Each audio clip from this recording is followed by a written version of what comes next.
genera un incremento de la sensibilidad y estaría relacionado con el dolor abdominal postprandial.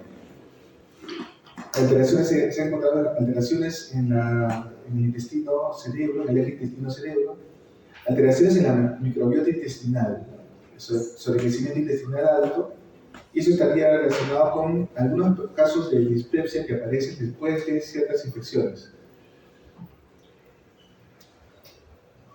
Opciones de tratamiento para la dispepsia, bueno, cambiar los hábitos alimentarios, disminuir pues, los alimentos que sean más irritantes, el ají, los condimentos, etc. Establecer una buena relación médico-paciente, porque parte de estos problemas tienen que ver con la angustia, con la preocupación que pueda tener el paciente con los síntomas que presenta.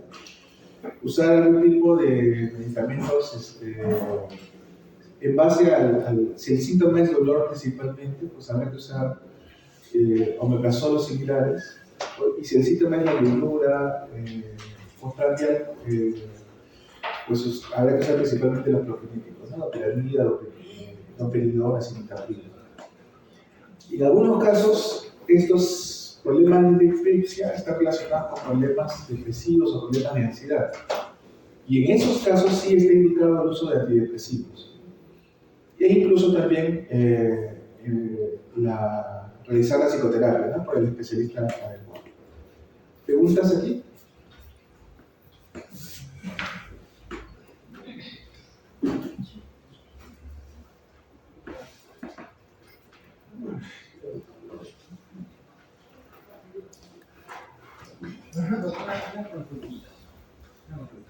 El caso del uso de antidepresivos, el diagnóstico también uno lo hace para dar, tengo que referir.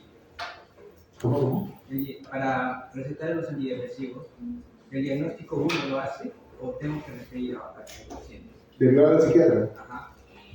Pues porque, o sea, a mi criterio puede estar definido, ¿no? El paciente, a mi criterio. No sé si realmente es. No, eso, o sea, está indicado, está aprobado el uso de antidepresivos en trastornos funcionales como la dispepsia. Entonces, si uno encuentra como médico síntomas de depresión, entonces uno puede tratar. ¿Cuáles pueden ser estos síntomas? El llanto, el sueño, la alteración del sueño o un sueño provocado o una disminución del sueño, una falta de sueño por un insomnio. Trastornos del apetito, ¿no? La pérdida del apetito o por el contrario, ¿no? el apetito, las personas que comen demasiado, que comen, digamos, con ansiedad en las noches, que no comen por hambre, sino que comen por ansiedad. La situación de que de angustia que el mismo paciente se pueda denotar. A veces cuando uno conversa con el paciente de estas cosas, el paciente o la paciente, y si uno tiene una buena relación, pues puede explicar hasta qué cosa fue lo que pasó. O sea, que algo que es oculto, que no lo indica de un inicio, entonces conversando, uno puede encontrar qué fue lo que pasó y qué cosa pudo haber pasado. Perdió un familiar, tuvo una decepción amorosa, tuvo un problema, tiene problemas con el jefe, etc. A veces son depresiones, y ustedes lo deben saber, existe la depresión que viene o la ansiedad que viene por una causa exógena. Pero hay situaciones en las cuales la depresión es primaria en sí misma, es decir, no hay un factor exógeno. Entonces, lo hay, sí, pero muy profundo, en la niñez, en un trauma del pasado, y eso ya es terreno del psiquiatra. Entonces, hay que derivar. Entonces, hasta donde uno pueda resolver, pues uno puede dar la medicación y de repente, todos esos son síntomas que nos ayudan a definir qué es un colon irritable. No va a ser colon irritable si los síntomas son provocados solo por el estrés, por transgresiones dietéticas, por medicamentos, cuando no hay dolor y solamente hay diarrea o estreñimiento, o cuando solamente hay dolor y no hay otros síntomas asociados. Bueno, la epidemiología es variable, la edad promedio puede ser cualquier edad en realidad. bajo los criterios de Roma es un 16% de frecuencia, más es en mujeres, y se asocia a ansiedad y a depresión. Hay que hacer diagnósticos diferenciales. Como en la dispepsia, para poder decir que es dispepsia funcional, tenemos que hacer un estudio mínimo, ¿no? Una endoscopía, un estudio de Helicobacter y todo lo que hemos mencionado. Pero en el colon irritable, generalmente para hacer diagnósticos no usamos pruebas de laboratorio, o no es necesario, mejor dicho, no es necesario hacer pruebas de laboratorio. Y basta con los criterios de Roma que sean positivos para poder hacer el diagnóstico. Pero, ¿qué pasa? Que a veces podemos estar enmascarando el diagnóstico de otras enfermedades. Por ejemplo, cáncer de ovario, cáncer de colon, cáncer de páncreas, problemas de tiroides, enfermedades celíacas, sobrecrecimiento bacteriano, colitis microscópicas, alergias alimentarias, etc. Entonces, ¿qué hacer? Nuevamente, una buena historia clínica, un buen examen físico. Cuando uno tenga una ligera sospecha, pedir los exámenes necesarios. Por ejemplo, si sospechamos de enfermedad celíaca, ¿qué tendríamos que pedir? ¿Cuál es la prueba de laboratorio que tendríamos que pedir? Los anticuerpos anti-transglutaminasa, ¿no? ¿Ya? IgA. Y se confirma con una biopsia. Claro que hay que tener en cuenta que enfermedad celíaca, en los países donde se estudia enfermedad celíaca, la prevalencia es más o menos del 1% de la población. Entonces, y la prevalencia de colon irritable, pues en un 20%, depende, ¿no? Las estadísticas. Entonces, eso. ¿Qué otra cosa podríamos pedir? Pues exámenes de parásitos, exámenes de imágenes, ¿no? Imagínense qué complejo puede ser que uno esté tratando de síndrome irritable a alguien que supuestamente es una enfermedad funcional, entre comillas, es decir, que no tiene ninguna base orgánica, y que en realidad la persona padezca de un cáncer de ovario, entonces, o que tenga un cáncer de colon. Entonces, en algún momento, en base a los síntomas y al seguimiento, o sea, no nos debe bastar con hacer el diagnóstico de colon irritable, sino que debemos hacer el seguimiento del paciente y orientarlo, ¿no? en su seguimiento. Entonces, anamnesis, examen físico, exclusión de síntomas del arma, consideración de factores psicológicos, lo mismo que con la dispepsia, ¿no? Hemograma completo, velocidad de sedimentación globular, exámenes de materias fecales, realizar TENA, y pueden pedirse pruebas de ideas, colonoscopías, etc. Es lo básico, ¿no? Y nuevamente, alteraciones de los factores psicológicos. ¿Qué pasa? Que algunas personas tendrán dispepsia, algunas personas con ansiedad, depresión tendrán dispepsia, otros tendrán colon irritable, y hablamos de los que tienen de las dos cosas, los dos diagnósticos a la vez, dispepsia y colon irritable, cumplen para los dos criterios. Hace mucho tiempo, se sabía cómo era el diagnóstico de colon irritable, igual que el de la dispepsia funcional, es decir, hacer una serie de estudios para poder determinar que todos estos son negativos, por exclusión digo que es colon irritable. Entonces, la primera forma de querer hacer un diagnóstico positivo en base a síntomas y no en base a pruebas de exclusión, porque si no hay, este es el asunto, si no hay una prueba digamos, de laboratorio o de imágenes que nos dé el diagnóstico, ¿cómo hacemos el diagnóstico? ¿Qué le pedimos? No existe. Entonces, nuevamente, en base a la sospecha clínica, podríamos, como no todos tendríamos que hacer estas pruebas, o no sería conveniente económicamente, y aquí viene la parte económica, ¿no? Pedirle a todos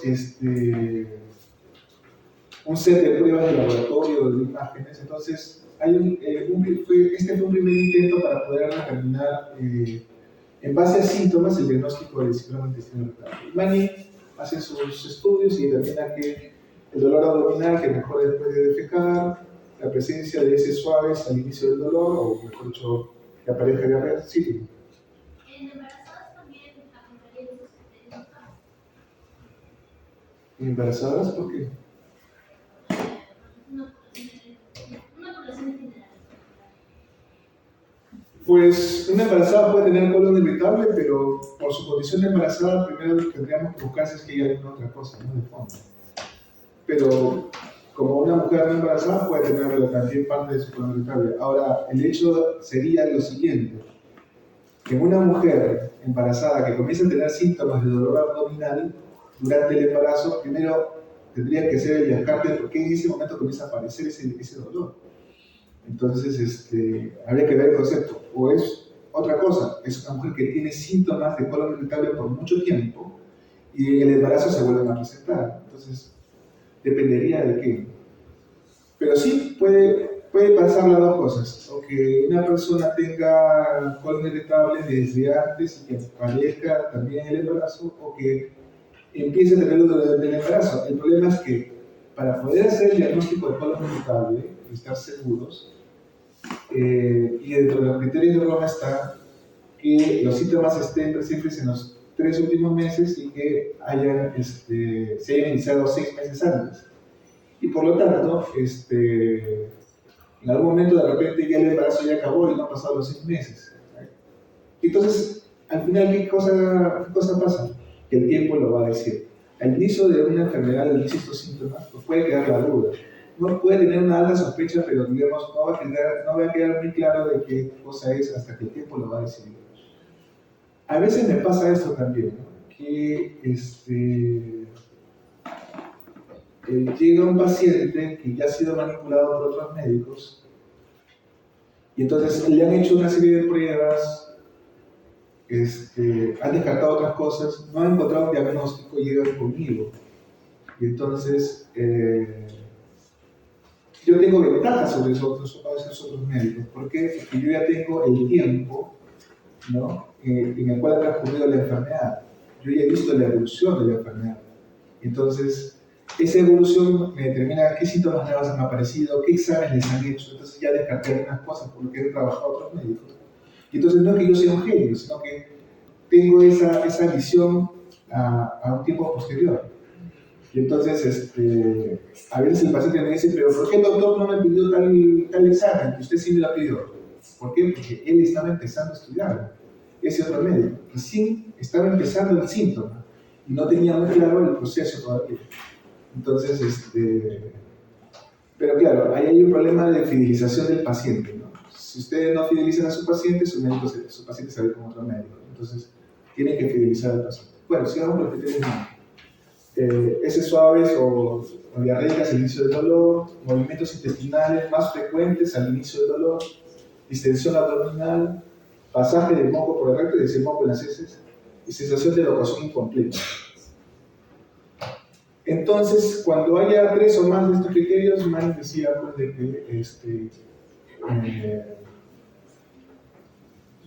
cumplía, servía para hacer diagnóstico de colon irritable. Y claro, esto lo hizo viendo una serie de pacientes que tenían estos síntomas y haciéndoles las pruebas respectivas.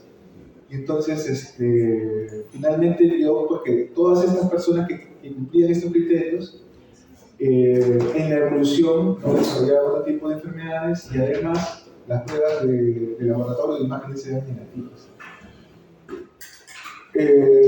Y para colon irritable, Roma 4 determina estos criterios, ¿no?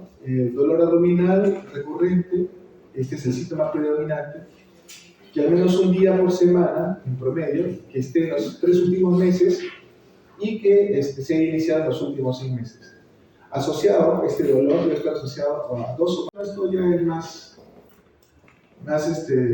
digamos, mucho más específico, ¿no? Que el colon irritable puede ser tipo estreñimiento cuando, de acuerdo al Bristol, más del 25 de las deposiciones tiene la forma 1 o 2 y menos del 25 tiene la forma 6 o 7. Y así similar con diarrea, que más del 25 son 6 o 7, Bristol 6 o 7 y menos del 25% son de Bristol 1 o 2. Mixtas, si cumplen más del 25% con Bristol 1 y 2 y más del 25% con Bristol 6 o 7.